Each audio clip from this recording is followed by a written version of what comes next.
Hello everyone, welcome back to our channel. Today's topic is the skull norma lateralis. In the previous video, we have seen the skull norma frontalis or the frontal view of the or the front view of the skull. So today we will see the lateral view of the skull, that is the norma lateralis. So this is the lateral view of the skull, norma lateralis. Those who have not subscribed to the channel, please do subscribe now and keep watching the videos. Now we will move on to the topic norma lateralis. Lateral view of the skull consists of lateral wall of the cranium, which includes the lateral portions of the calvaria and the facial skeleton and half of the lower jaw. Now you can see from above lateral portions of the calvaria or the skull cap and the facial skeleton and lower half of the lower jaw. So what are the structures seen in the norma lateralis? Bones forming the lateral portion of the calvaria include the frontal, yes, this is the frontal, parietal, sphenoid,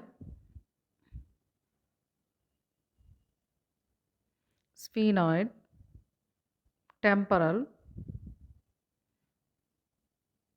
and also the occipital. So these are the bones in the lateral portion of the calvaria.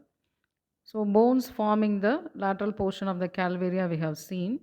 Bones forming the visible part of the facial skeleton include the zygomatic, so zygomatic, maxilla, and also the nasal bone. So these are the bones forming the visible part of the facial skeleton. The mandible forms the visible part of the lower jaw. So these are the bones visible in the norma lateralis. First we will see the lateral portion of the calvaria. So first we will concentrate only on the lateral portion of the calvaria. We will enlarge. So this is the lateral portion of the calvaria. Now you see only this lateral portion of the calvaria begins anteriorly with the frontal bone. So you know this is the anteriorly begins with the frontal bone. In upper region, the frontal bone articulates with the parietal bone at the coronal suture. Then the parietal bone articulates with the occipital bone at the lambdoid suture. In lower portions of the lateral part of the calvaria, the frontal bone articulates with the greater wing of the sphenoid bone. So this is the frontal bone articulating with the greater wing of the sphenoid bone, which then articulates with the temporal bone. Parietal bone, which then articulates with the parietal bone at the sphenoparietal suture. So you can now see the sphenoparietal suture. So this is the sphenoid bone articulates with the parietal bone at the sphenoparietal suture and with the anterior edge of the temporal bone and with the anterior edge of the temporal bone at the spheno-squamous suture.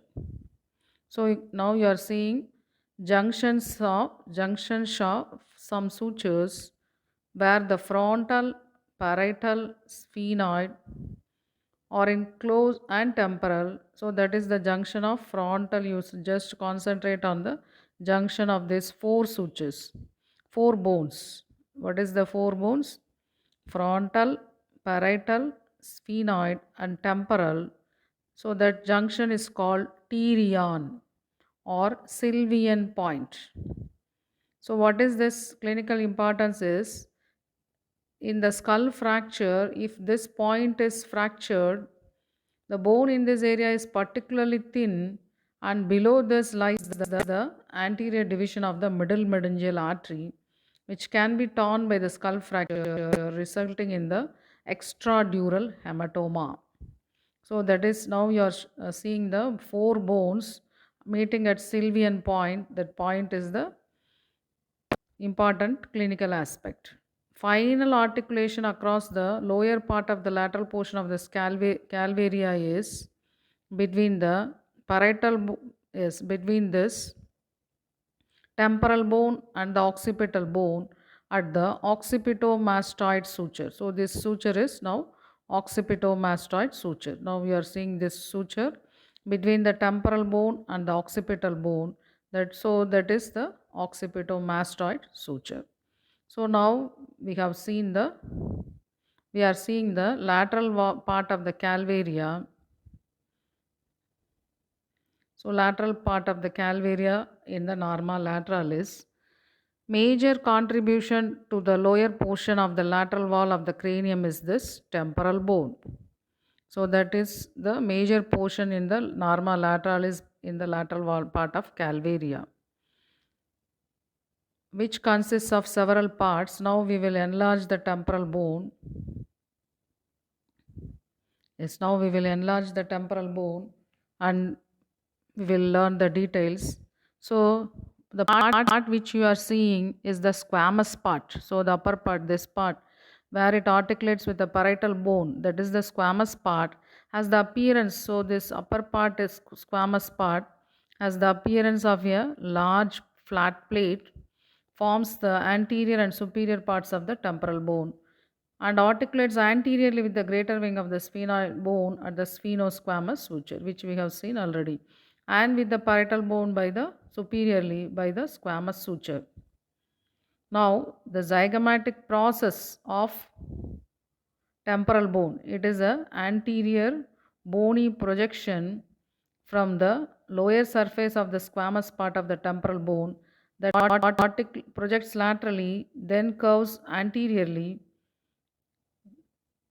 which articulate with the temporal process of the zygomatic bone to form the zygomatic arch.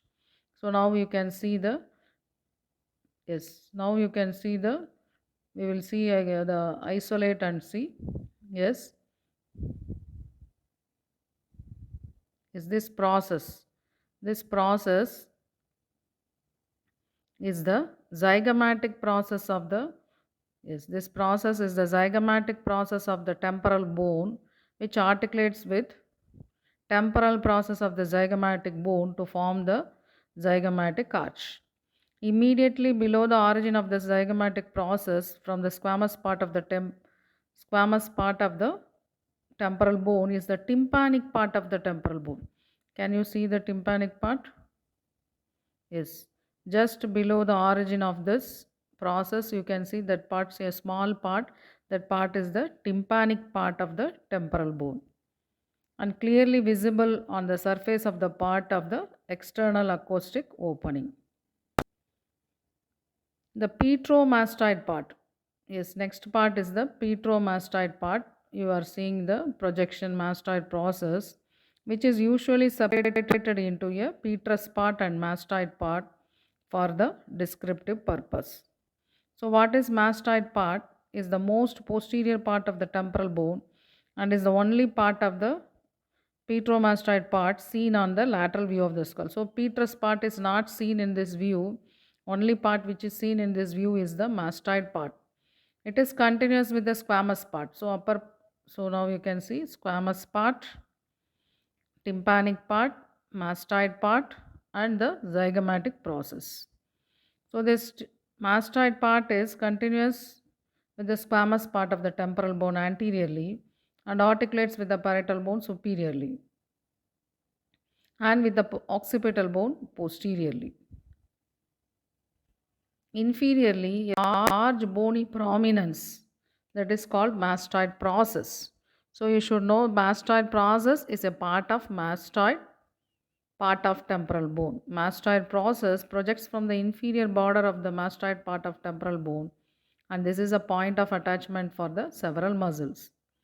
Medial to the mastoid process, styloid process projects from the lower border of temporal bone. Suprameatal triangle is seen in this view. Yes, now you can see the suprameatal triangle is seen in this view, or the mastoid fossa is a small triangular depression you should see on the postero-superior part of the external acoustic meatus, posterior root of the zygomatic arch. Now you try to see above, just above the external acoustic meatus, a triangle, that is the suprameatal triangle. It is used as a guide to the mastoid antrum, which is located 1 centimeter deep to this triangle. Okay, so now we have seen the parts of the temporal bone seen in this view, that they are the squamous part, petromastoid part, tympanic part, and styloid process. So these are the 4 parts of the temporal bone.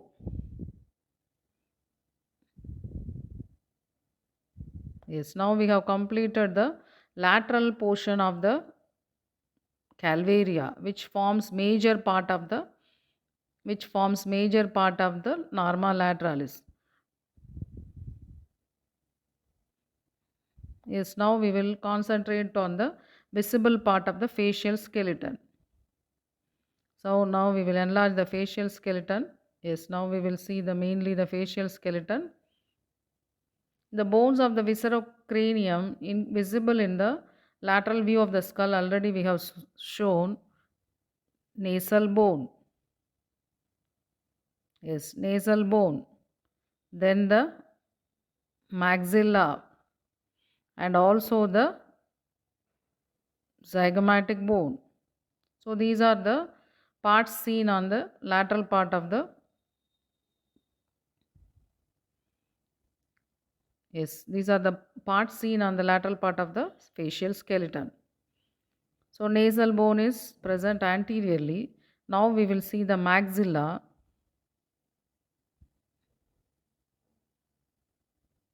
Yes, now you concentrate on the maxilla, which is seen in the norma lateralis. Maxilla with its alveolar process forming the upper jaw. Anteriorly, it articulates with the nasal bone. So now you can see in this nasal bone articulating with the maxilla articulating with the nasal bone. So that is the anterior articulation. Medially, its frontal process articulates with the frontal bone. Yes, now you can see the frontal process of the maxilla, which is projecting above, which will articulate with the maxillary process of frontal bone. So I have told already, to remember the process, we have to name it as to which bone it is directed. Laterally, it's zygomatic process. Now you can see the lateral projection of zygomatic process articulating with the maxillary process of zygomatic bone. So these are the 2 processes of maxilla: frontal process of maxilla, zygomatic process of maxilla. Now we will see the zygomatic bone, which is an irregularly shaped bone.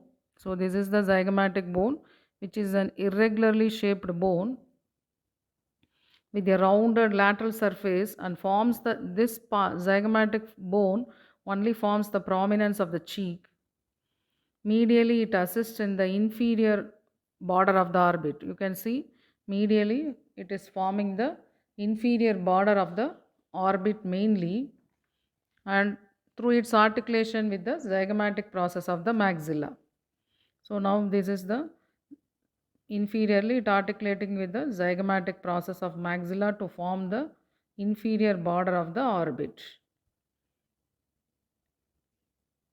Superiorly, its frontal process. Now you can see the superiorly, this is the frontal process of zygomatic bone articulating with the zygomatic process of frontal bone, so that forms the lateral border of the orbit.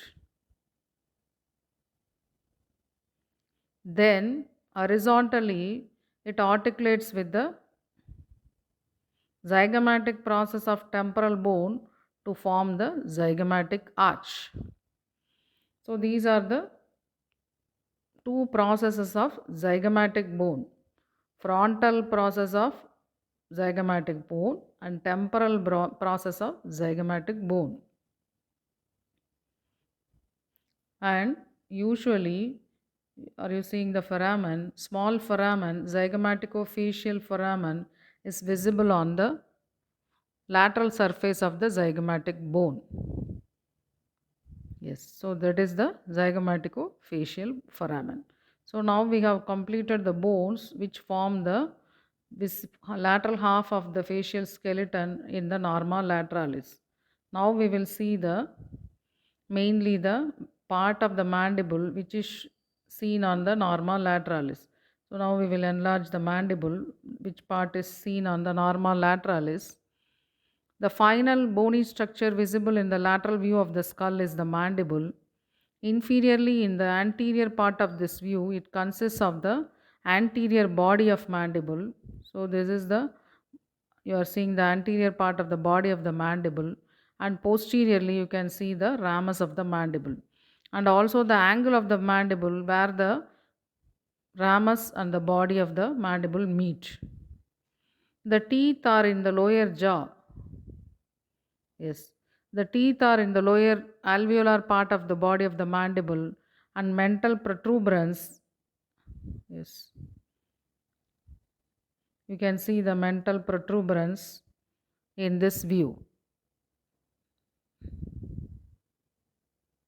The mental foramen is on the, yes, mental foramen you can see on the lateral surface of the body, and on the superior part of the ramus. Yes, now we will see the superior part of the ramus where the two processes are seen. Yes. Condylar and the coronoid process. Condylar process is otherwise called head of the mandible, and the anterior process is the coronoid process.